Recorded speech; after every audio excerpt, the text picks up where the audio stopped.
Hello বন্ধুরা, কেমন আছো? আশা করি তোমরা ভালো আছো আর সুস্থ আছো। আমার ছোট্ট চ্যানেলে তোমাদেরকে স্বাগত জানিয়ে আজকে রেসিপিটি শুরু করতে চলেছি। আজকের রেসিপি হলো হালকা পাতলা মাছের ঝোল। তাহলে চলো রেসিপিটি আরম্ভ করি। সবজি দিয়ে আজকে মাছের ঝোলটা করব, তার জন্য নিয়েছি পেঁপে, বিনস, আলু আর শিম। এবার আমি মাছের গায়ে লবণ আর হলুদটা দিয়ে দিচ্ছি। এখানে আমি তেলাপিয়া মাছ দিয়ে করেছি। তোমরা চাইলে যে কোনো জ্যান্ত মাছ দিয়ে রান্নাটা করে নিতে পারো। তারপরেই মাছগুলো ভালো করে মাখিয়ে নিতে হবে লবণের সাথে আর হলুদের সাথে।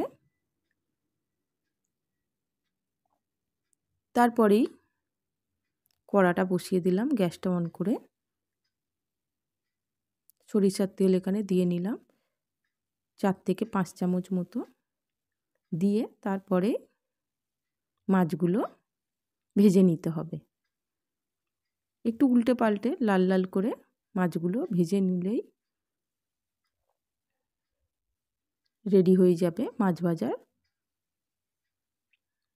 এই যে তারপরেই শিমগুলো ভেজে নেব। শিমগুলো একটু উল্টে পাল্টে একটু গায়ে রং আসা অবধি অপেক্ষা করতে হবে।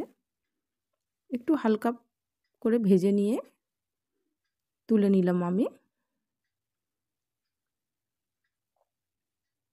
তারপরে ওই কড়ার মধ্যেই আমি ফের একটু তেল দিয়ে দিলাম, সরিষার তেল 2 চামচ মতো। তারপরে গোটা জিরে দিলাম 1/2 চামচ, 3টে চেরা কাঁচা লঙ্কা দিলাম আর দিলাম পেঁয়াজ কুচি। মিডিয়াম সাইজের একটা পেঁয়াজ কুচিয়ে দিয়ে দিলাম।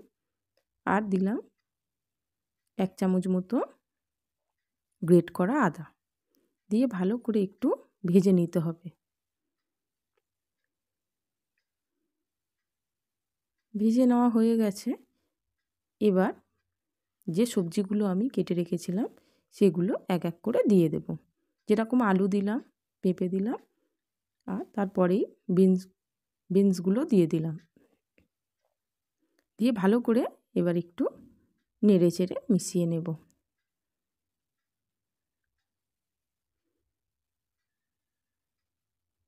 তারপরেই কেটে রাখা টমেটোটা দিয়ে দিলাম। দিয়ে লবণ হলুদটা দিয়ে দেব। হলুদ দিলাম 1 চামচ আর লবণ দিলাম 1 চামচ মতো। দিয়ে ভালো করে নেড়ে চেড়ে নেব। এরকমই হালকা পাতলা ঝোল খাওয়া স্বাস্থ্যের পক্ষে খুবই ভালো। প্লিজ বাড়িতে এইভাবে একবার আমার মতো স্টাইলে বানিয়ে খেয়ে দেখো, খুবই ভালো লাগবে তোমাদের। এবার জল দিয়ে দিলাম পরিমাণ মতো। তোমরা যে যেরকম ঝোল পছন্দ করো সেই অনুযায়ী জলটা এখানে দিয়ে দেবে। দিয়ে ভালো করে একটু নেড়ে চেড়ে দেবে। দিয়ে তারপরে চাপা দিয়ে দেবে। এরকমই হালকা পাতলা মাছের ঝোল আমাদের শরীরের পক্ষে খুবই উপকারী। 15 মিনিট পরে আমি ফিরে এলাম। গ্যাসের ফ্লেমটা এই সময় মিডিয়ামে ছিল। এবার সবজিটা দেখলাম সেদ্ধ হয়ে গেছে। তারপরে মাছ আর শিমটা দিয়ে দেব।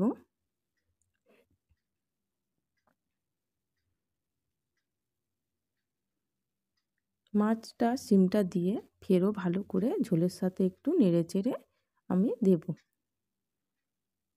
আশা করি বন্ধুরা আমার এই হালকা পাতলা মাছের ঝোলের রেসিপিটি তোমাদের খুবই পছন্দ হয়েছে। একবার বাড়িতে এইভাবে বানিয়ে খেয়ে দেখবে, আশা করি ভালো লাগবে। আর আমাদের চ্যানেলটিকে সাবস্ক্রাইব করে রাখবে। আর লাইক কমেন্ট শেয়ার করতে একদমই ভুলবে না। এই যে ফেরও আমি চাপা দিয়ে দিলাম। 10 থেকে 12 মিনিট পর আমি ঢাকনাটা খুলে অল্প একটু 1/2 চামচ মতো চিনি এখানে দিয়ে দিলাম। চিনিটা দিলে তরকারির স্বাদটা ব্যালেন্স হয়। আর তোমরা না চাইলে নাও দিতে পারো। আশা করি বন্ধুরা আমার এই ভিডিওটি তোমাদের খুবই ভালো লেগেছে। ভালো লাগলে লাইক কমেন্ট শেয়ার করবে আর আমাদের চ্যানেলটিকে সাবস্ক্রাইব করে আমাদের চ্যানেলের পাশে থাকবে।